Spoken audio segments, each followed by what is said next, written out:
All right, kind of feels like take 3 or 4 or 5 or 6, but it looks good. It sounds good. Ladies and gentlemen, boys and girls, welcome to yet another episode of Heart of the Volunteer Veterans Podcast. We're still here. We haven't gone anywhere. And we've got an amazing veteran guest on with us today. So sit back, relax, and enjoy your Hump Day episode 003. It's 12 June 2019.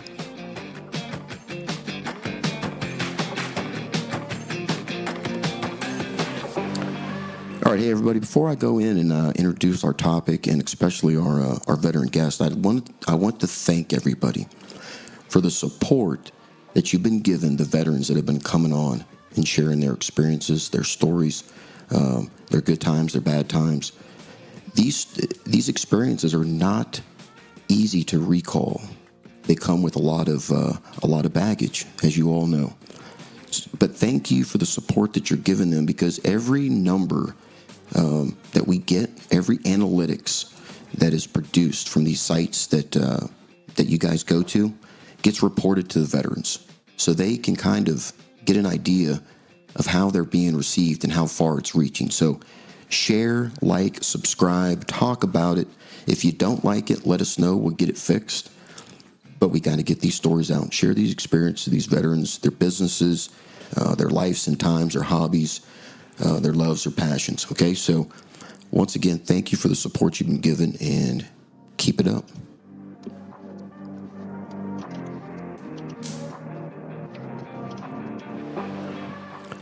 All right, everybody, hey, today we're going to be talking about bonds. I'm not talking about junk bonds or saving bonds or anything like that. I'm talking about bonds of kin selection, especially non-kin relationships.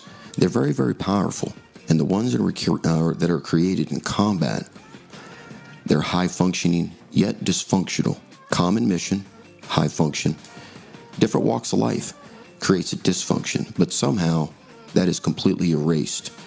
We're going to be talking today with a veteran guest that is no stranger to selfless service, no stranger to leading and mentoring soldiers.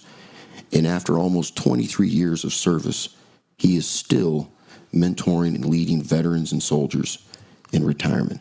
This is his first time on the show.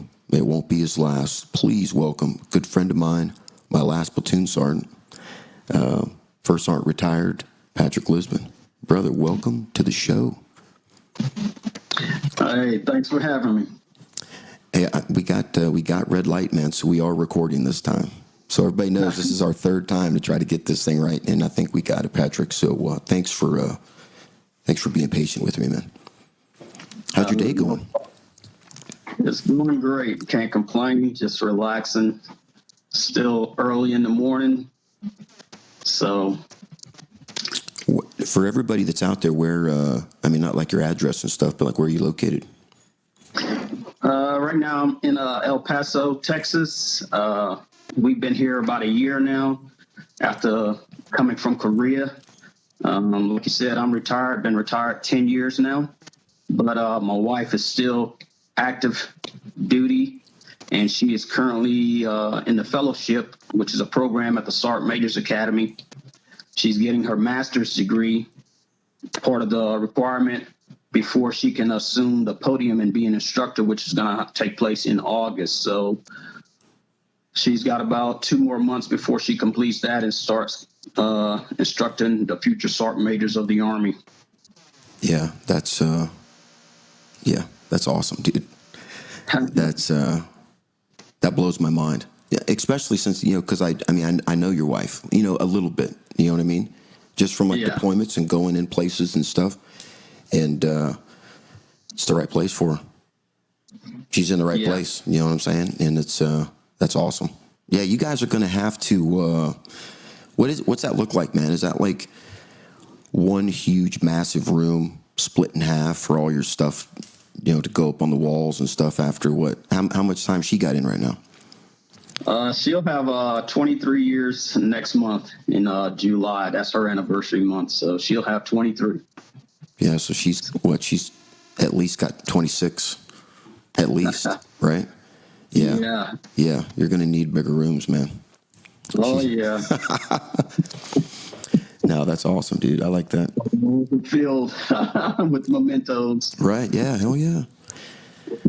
All right. So hey, Patrick, we reconnected again. We got to talking, and you brought up a topic that you wanted to talk about. So in the spirit of the show, man, I would just like to open it up to you, and just so everybody knows, Patrick's going to be coming on, quite a bit, and just bringing on his wisdom, and we're going to have discussions about it. So we're both retired first sergeants, so this is what we do.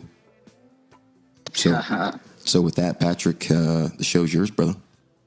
All right. Again, thanks, and definitely appreciate everything that you're doing with your program and reaching out to veterans and, having them discuss their stories, because not only their story, but there are several, others that probably went through similar circumstances that they can relate to, and just talking, if nothing else, knowing that they're not alone. So that definitely helps. So again, my hat's off to you, and I appreciate everything that you're doing.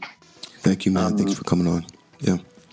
Along the topic, like I said, the bond brotherhood, especially in combat, it's one of those things that, you described it almost perfectly, as far as, it could be that dysfunctional that, you, for several reasons, you have age difference, you have race, religion, all these things. But when you come together as one, where you can count on that guy from to your left and to your right, basically with your life, that's what it's about.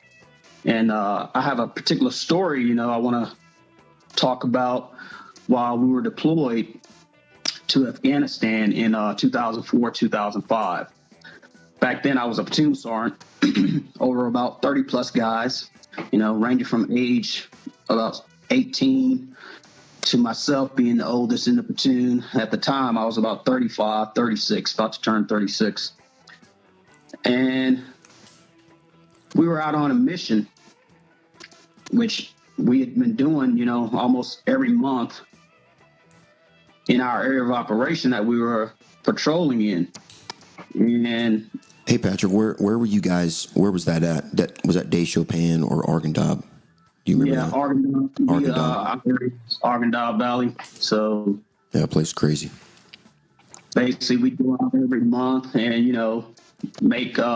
do our patrols, make contact with local villagers, letting them know the intent while we were there. And during that time, it was a big election that was coming up. So again, we wanted to show them that, we provide safety and security, as well as help them while also looking for the enemy.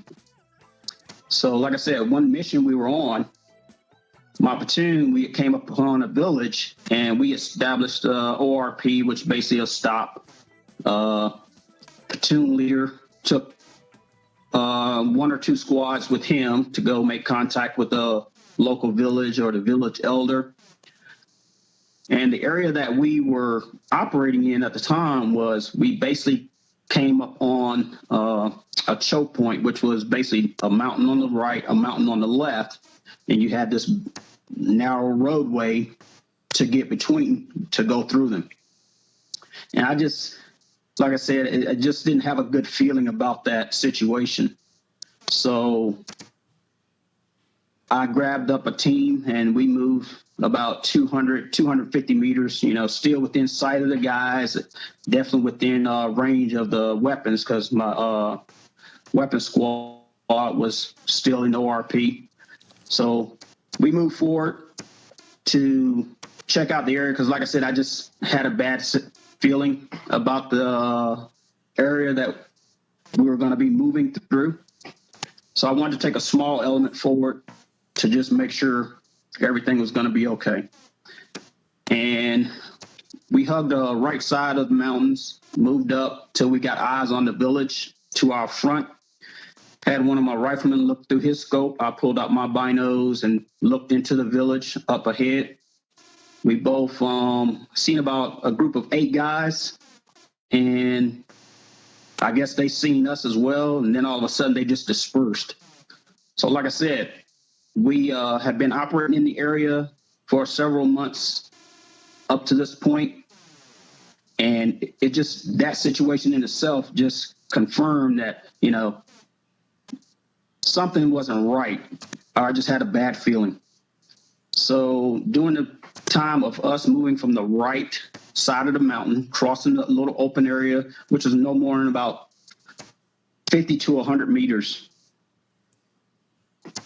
when we got about halfway, we heard a shot ring out. So it hit between myself and my rifleman. So he looked at me, I looked at him. Our eyes got wide, and it's like, basically, yeah, that just happened. Is this is Doug, right? Yeah, Fish Grunt. He was one of the guys, So we definitely got a bond like no other.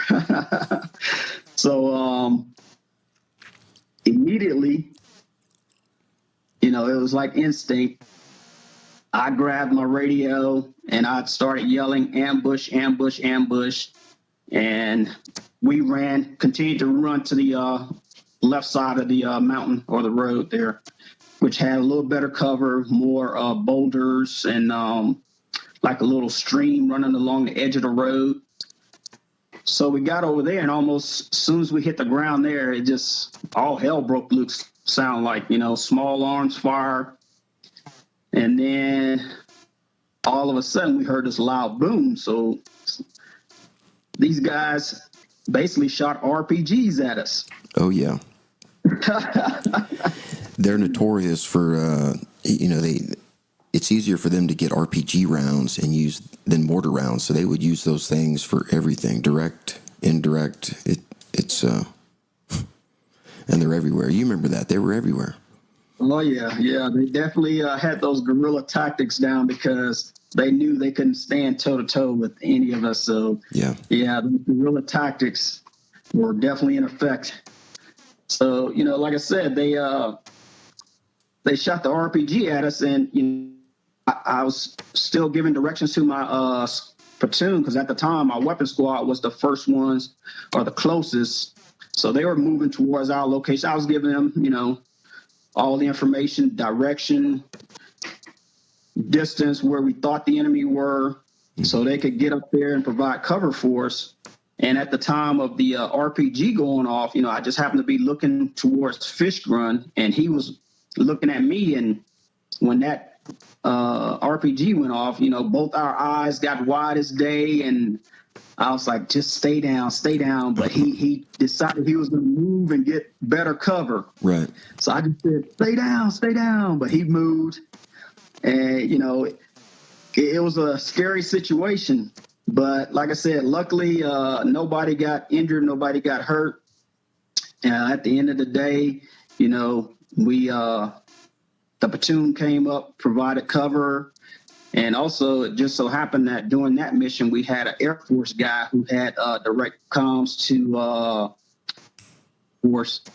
So, like I said, the enemy, their tactics back then were hit and run. So, they hit us and then they ran. So it was over pretty quick. But, that day, I would say definitely cemented the bond between Fish Grunt and myself. Yeah. More so than anybody in my platoon, because, that was something that we experienced together, near-death situation.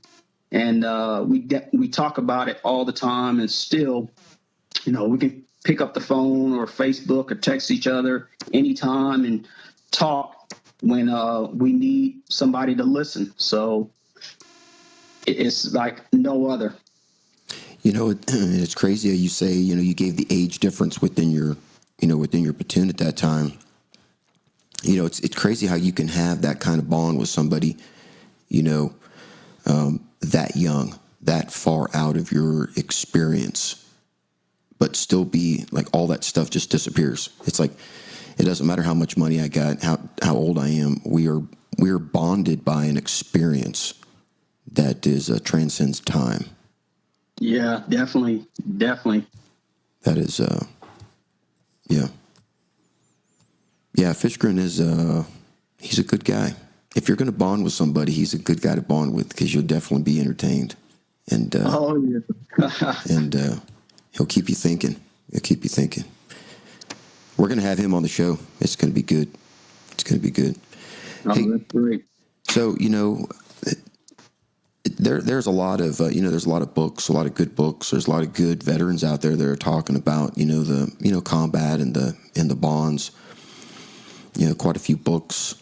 Sebastian Younger's got one out there called Tribe, but like the pack mentality. What do you think about out here as veterans, the connections you have at a distance? Where in Afghanistan, I mean, they lived in the tents next to you. You could go over there and talk to them and stuff. But now that we're out here, what do you think is our way ahead for staying connected, maintaining these bonds? I mean, your bond is with Doug is solid. It's never going anywhere. Right. Yeah. But what about these other veterans out here? How do we cultivate these bonds and keep our eyes on other veterans that may be having problems? I think first and foremost, you definitely need to talk to someone, at least have that one solid person that anytime, any place you need to talk, you got that phone, you got Facebook, you got that message, whatever the case may be, that you reach out to those people. Because like we said, everybody has their situation. But when you start talking, you'll find out that, some others, if they don't have that specific situation that happened with you, someone had similar things that have happened. Right. And especially, a lot of veterans say, well, I don't talk about what happened during combat because, they don't understand, or they wouldn't understand. But if you have that one person that went through it with you, that you can reach out to at any given point in time, that's a start. And that's what you need. You need to have that open communication where you can just reach out, and if nothing else, be that ear for somebody. You don't even have to comment sometimes. Just let them tell their story or get off their chest what they need to get off. Right. I definitely I think that having, a good sounding board, a good mentor, we had, my old company XO from the Corrigal came on. He talked about, when you get out, you've got to find a mentor. He said it doesn't have to be a veteran. It kind of has to be somebody that's, kind of is where you want to be. You know what I mean? That's what, to you, that's what right looks like. And so you attach to that person and you try to, you kind of use them as a way for you to level up. You know what I mean? Hey, I'm going to get through this. I'm going to get in whatever career I'm going for. So I'm going to get a mentor, get a network. I think we lose that, because here's the thing, Patrick, like you were saying, that is the strongest thing that we have within the military is the bonds. True. And, it's the hardships, and you know it. You get a brand new private, and you act like, you're the dad, but you look at your team leaders and your squad leaders and you say, crank the heat up. I mean, it's manufactured, hardships. But if you've got 6 privates that came to the platoon at the same time, and they're all going through it together, those are the guys that it's almost like a college class. They, like a grade in school, they graduated. They're always going to be like that year. You know what I mean? Oh yeah, they form that bond amongst themselves. So yeah, that's definitely that team building. Right. That you want to form anyway. Right.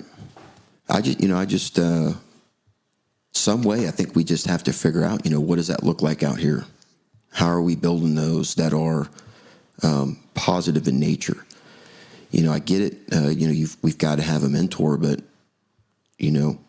what does a veteran do if their only mentor they've got is their buddy that has the same problems they have?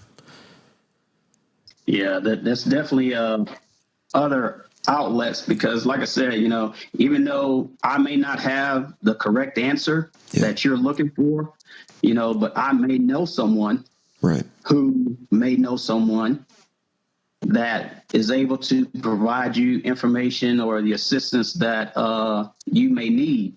And like I said, with your program, that this is a prime example. You have these veterans come on and they talk about their situations, and some do feel like, hey, nobody can relate or nobody understands, but they may hear that one episode where they're like, wow, that reminds me of my situation.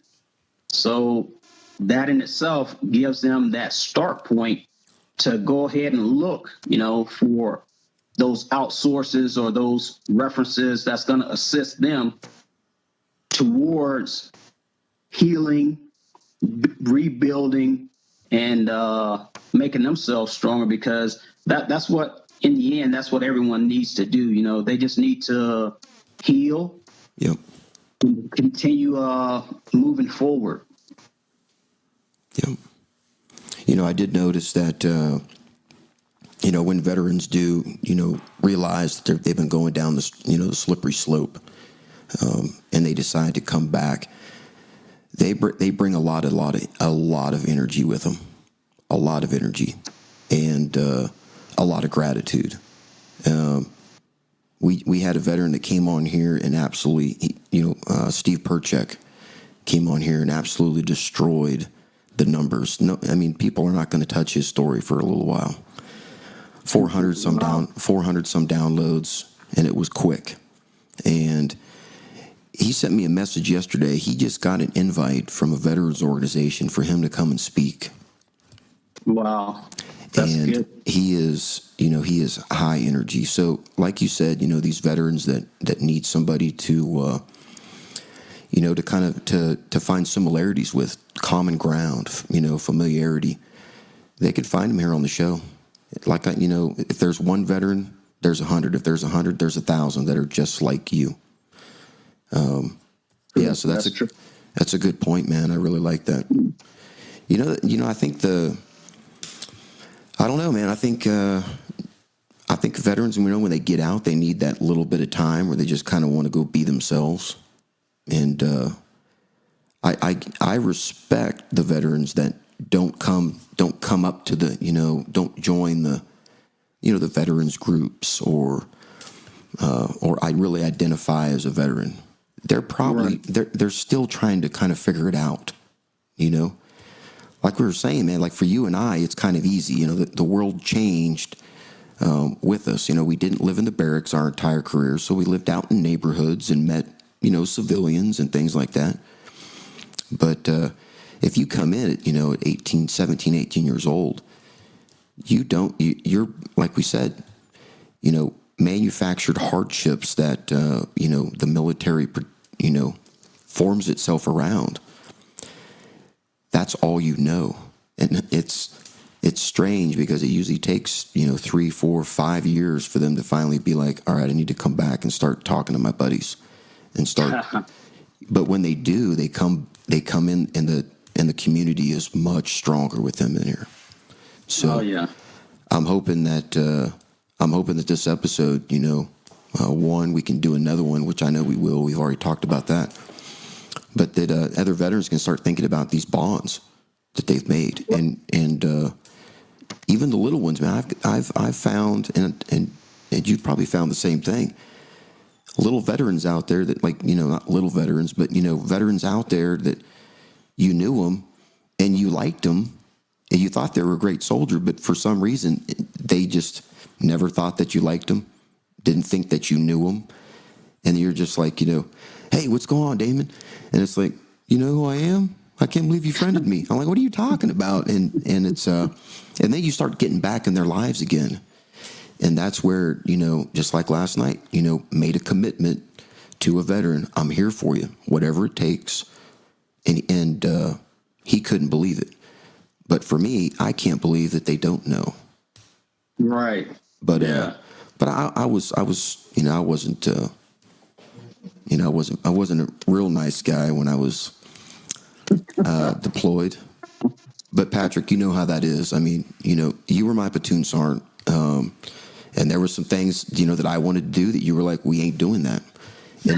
But here's the thing, the whole thing is, it's your job to make sound decisions that are going to defeat the enemy but keep people alive.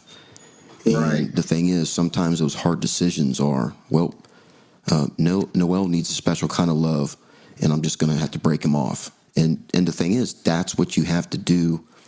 And sometimes, soldiers, veterans, they don't understand it until a little bit later. Yeah. But I always say it this way, man, and I've noticed this from you is, in the 10 years that you've been out, you've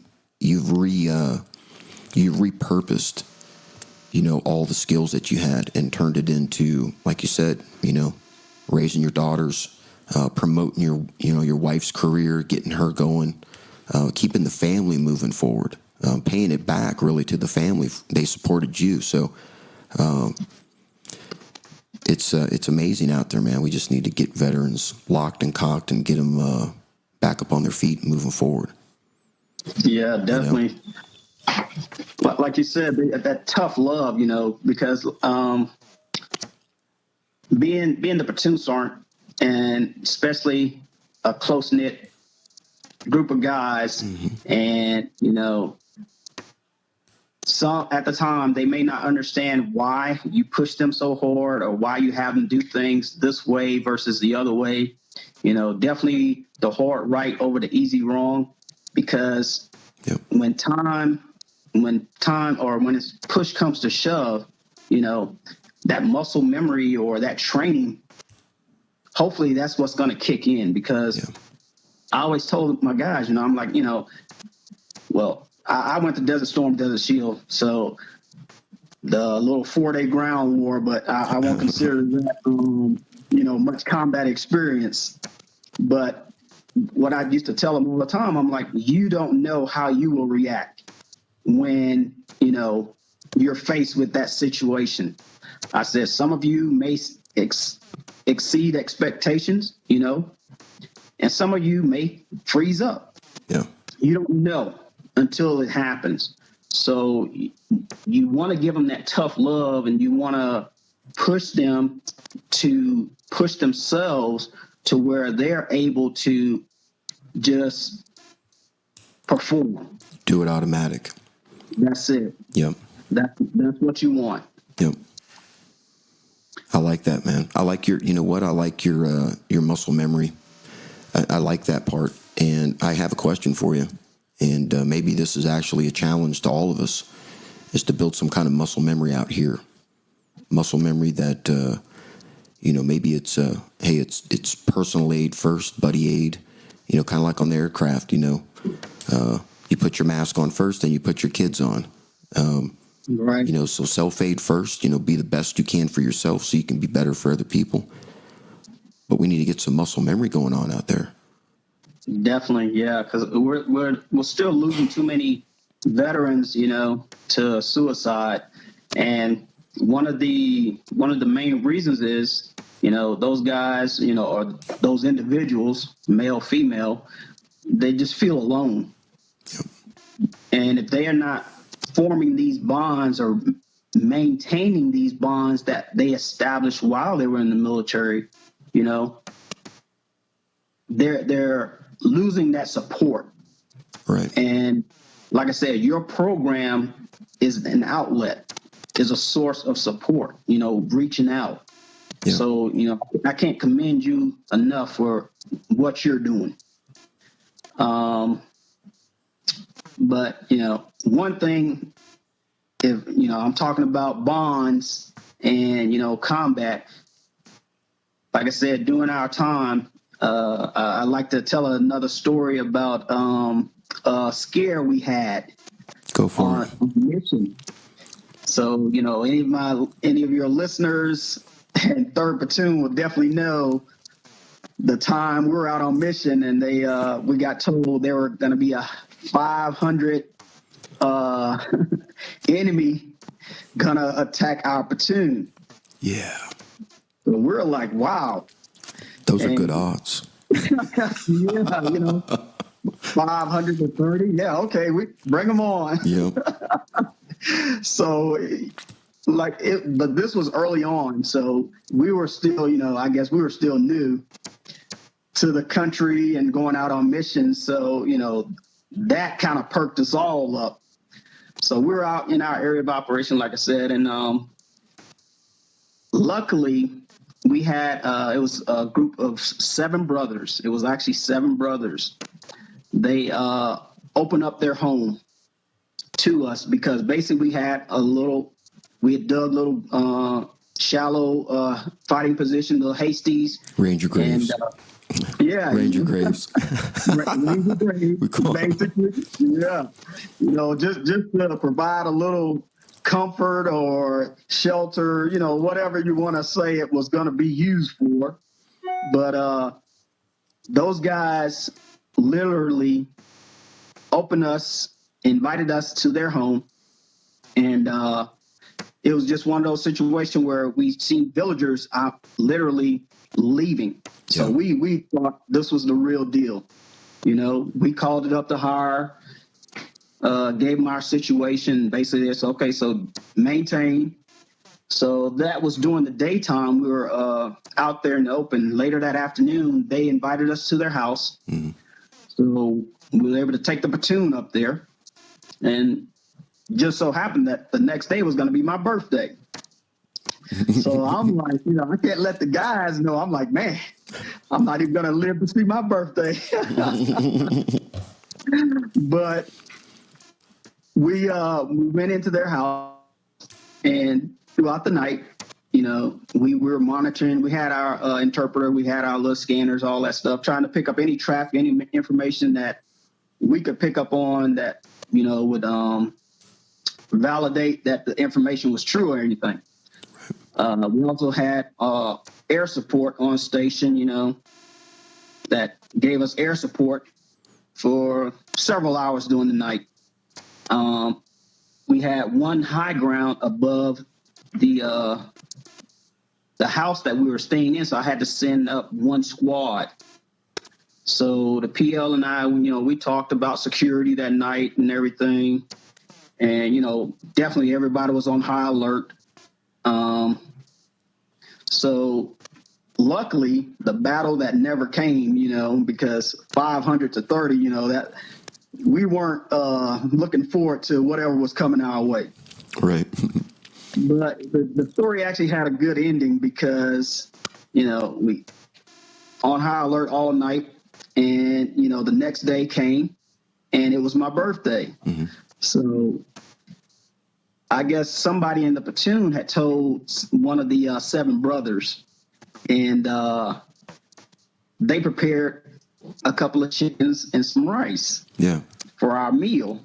And I'm here to tell you, that was the best chicken and rice I had. So I don't know if it was just because, I was happy to see my birthday or, the fight that never came. But 3rd Platoon, if you're listening, you definitely remember our situation that night with the 7 brothers. We'll have to get, I'd like to get someone else to come on and tell it from another angle. Right. That's where you start to massage out those different different angles of, I saw this when you weren't looking, that kind of thing. Yeah, you know what, Patrick, a great platoon, man.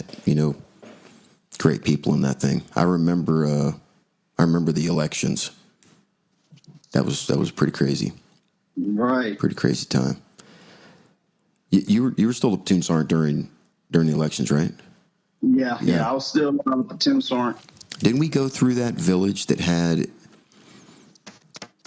We were right there along the high. We were on a high cliff, and then that Heisen. Remember Heisen? Right. Heisen was up with the engineer that we had attached, and he was walking with the mind wand, which is absolutely stupid now, right? We would never do a thing like that. Yeah, and we actually did that. I know, and rode around with light skin Humvees with no doors.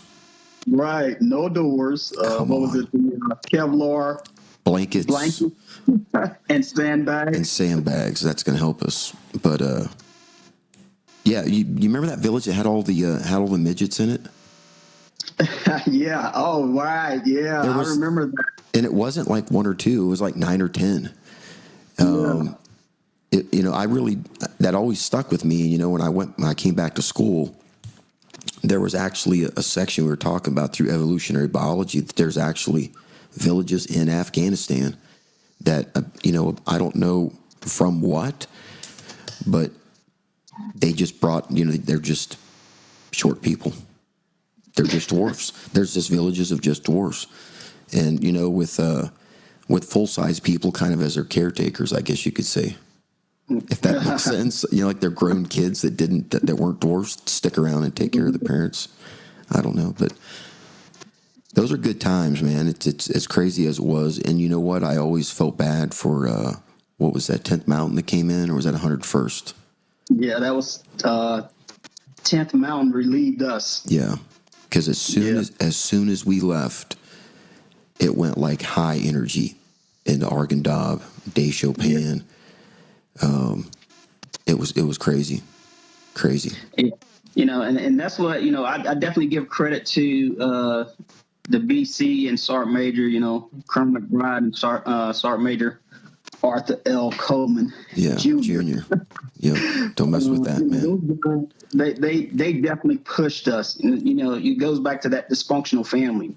You want to definitely push your people to their limits and then some, Right. to let them know that they're going to be able to perform. Yeah.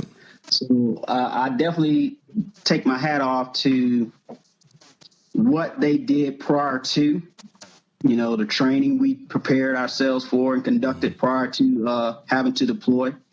Because when we got there, I'll say, without a doubt, our guys performed. Yeah. I did not have to worry about, are my guys going to be able to execute this mission? Right. Physically, we were able to perform. Mentally, again, you're not going to know what the situation is going to be until you're faced with that. Yeah. But as a whole, we went there ready and able to execute whatever mission that they sent our way. And that's what we did. So like you said, yeah, we, I don't know if it was just how we executed, how we did things, but yeah, that unit that came in behind us, they got it to them. Like, that was actually the Advon. Yeah, they had lost people on their Advon as soon as they got infantry. Didn't they lose like sergeant majors and warrant officers, and that Chinook went down? They lost like people on their Advon before the whole unit even got there. So now you're sending back word that, hey, we already lost people in country when the main body hasn't even arrived yet. So that's got to do something to you. Yeah. That's got to do something to you mentally. I was, of course, everybody I talked to that was in Cacti, they always talk about, Colonel McBride.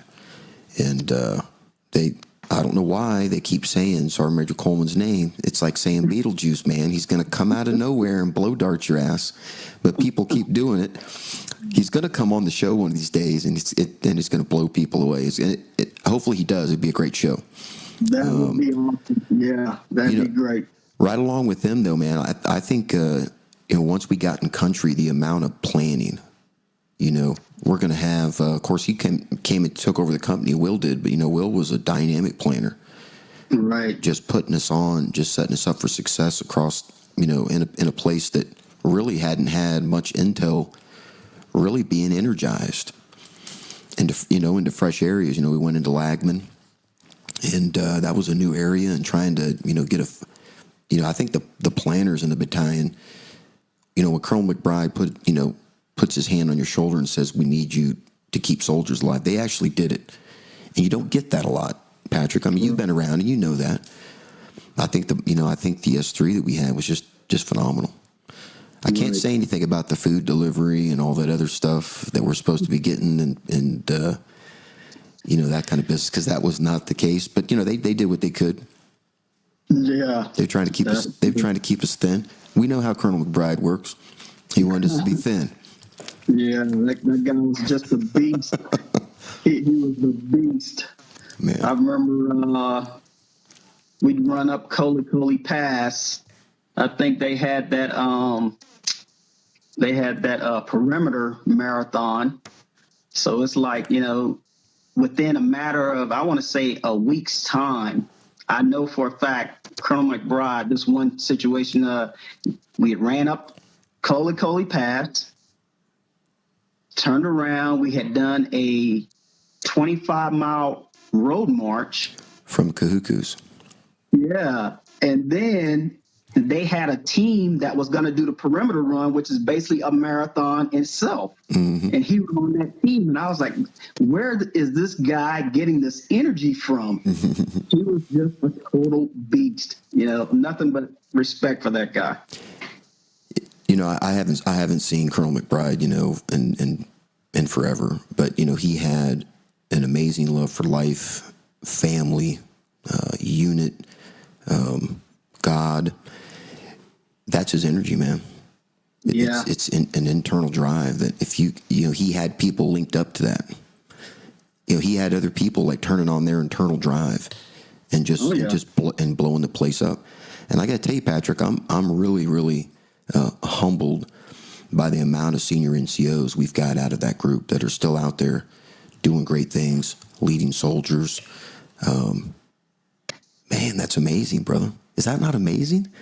Just a couple old dudes, man, looking back, and we got, our young soldiers that we were like, I don't know if this one's going to make it. And next thing you know, they're first sergeants, they're sergeant first classes out there, and they're doing amazing things. It's a testament to you, man. It's a testament to, to your leadership. It's good stuff. It's good stuff. Thank you. And definitely you as well.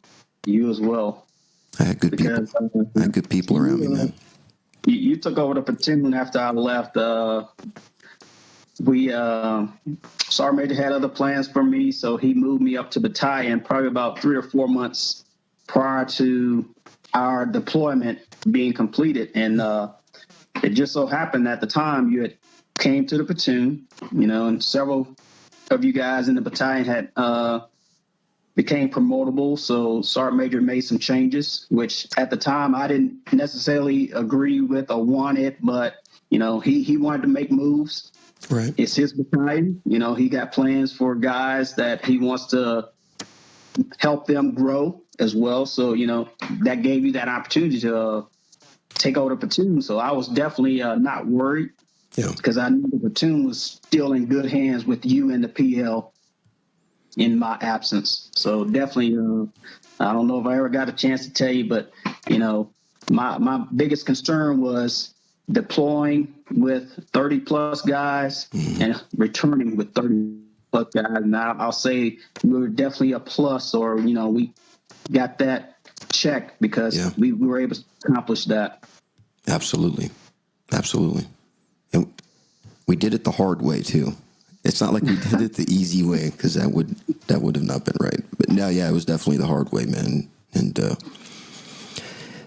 I'm telling you, I want to get everybody from the platoon on here at some point. Just kind of just talk, 3 or 4 of them together. So if you get people reaching out to you from this episode, let's get some folks on here, and we can do 2 or 3 people on a show.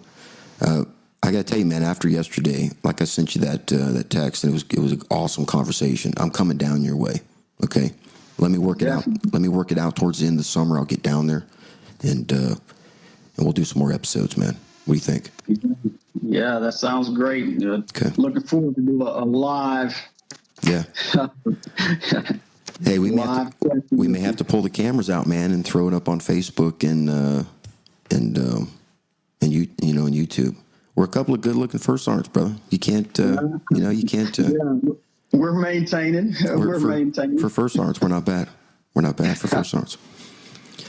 All right, hey everybody. Thank you for joining us, Patrick. Thank you for coming on, brother. Once again, it's great talking to you, and I look forward to doing it much, much more. I'm sorry I was, I never reached out before, but I'm here now, and I love what you're doing, man. I love your attitude towards life, and how you haven't taken the uniform off, even though you got a sweet wardrobe. You're still out there rocking and rolling and taking care of veterans, man. I got to tell you that to me, that's powerful, man. It is, you know. So Yeah. thank you for what you do. Thank you, everybody out there, for listening to the show. I mean, we're out here just trying to energize the community, trying to take care of veterans. That's what we do. That's what we did, and it's what we love to do. Yeah, thank you. And like you said, we're that dysfunctional family. Some may be looking in, they don't understand, but guess what? It works for us. That's right. And that's what matters. Taking care of that guy to your left, to your right, and making sure that everyone comes home. Now that we're home, we still need to stay in touch with each other. So if those lines of communications were broken, we need to reestablish those lines of communications and rebuild, because we're still family. Hey, Patrick, you said it all. I got nothing to say, man. That was it. We found the new host. Thank you. All right, thanks everybody. Enjoy your the rest of your week and stay safe out there. We're going to close you out with a little bit of the slow Troops in Contact.